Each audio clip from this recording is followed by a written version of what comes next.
Еще раз здравствуйте. Только что звонила, это бухгалтерию, номер мне подсказали. Сказали, он первого уехал в Новосибирск.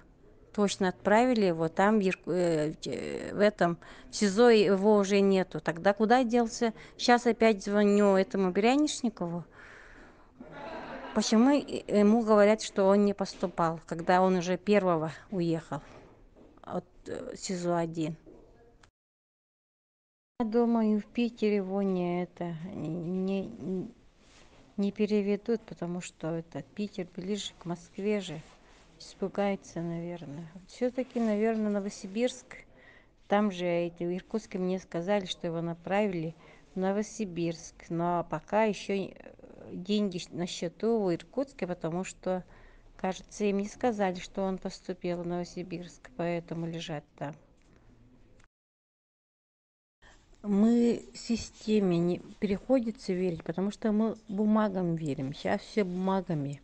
Там записано, что он уехал оттуда, Новосибирск. Значит, надо искать Новосибирск. А если там в Новосибирске скажут, что оттуда куда-то уехал или не поступал, тоже письменно надо узнать.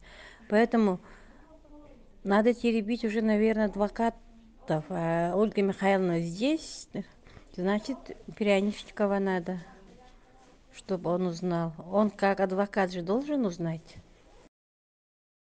Кстати, я Пряничникову уже звонила, сказала, что он в Новосибирске. Значит, уже должен узнать что-то. Или завтра с утра, может быть, раз написано, что он выехал в Новосибирск, если даже поездом или машиной, сегодня же 6, он должен быть в Новосибирске. А теперь-то точно знаем, что в Иркутске нет, и значит, надо теребить Новосибирск все равно. Если Пряничников там или как-то, они же имеют право узнать, мы-то издалека вот только. То, что узнали, все передаем им больше возможностей вроде бы. Не им, а это Пряничников-то ближе, Ольга Михайловна-то здесь. Добрый вечер всем.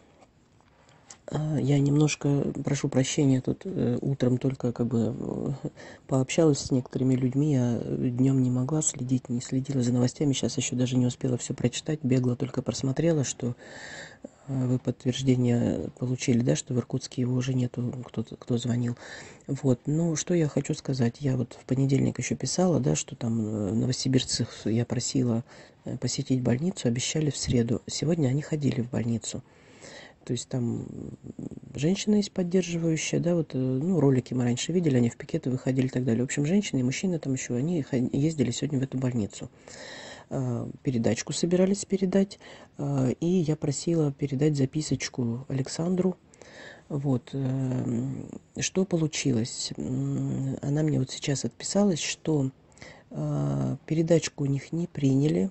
Насчет свиданий как бы тоже, естественно, ну, там свидания по определенным дням только. Вот, передачку не приняли якобы, ни записочку, ни передачку, якобы в связи с карантином. Она сказала, то есть я уточнила, она сказала, карантин, видимо, только в отношении Саши, потому что сначала их, говорит, нас там охранник там проводил, так сказать, по коридорам, то есть когда мы с передачкой подошли, то есть когда еще не знал, к кому передачки, а потом, когда выяснили, то есть сказали, что карантин и все.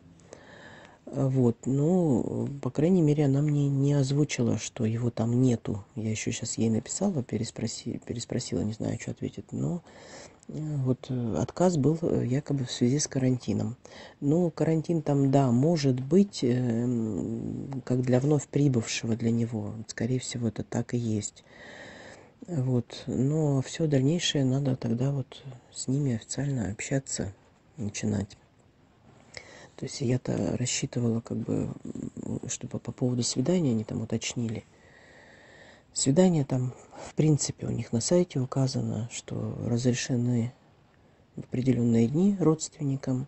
Вот, ну, не родственникам тоже не запрещены, но только, так скажем, по заявлению там самого Саши с теми лицами. Ну, и врач на свое усмотрение там тоже как бы может, в принципе, запретить.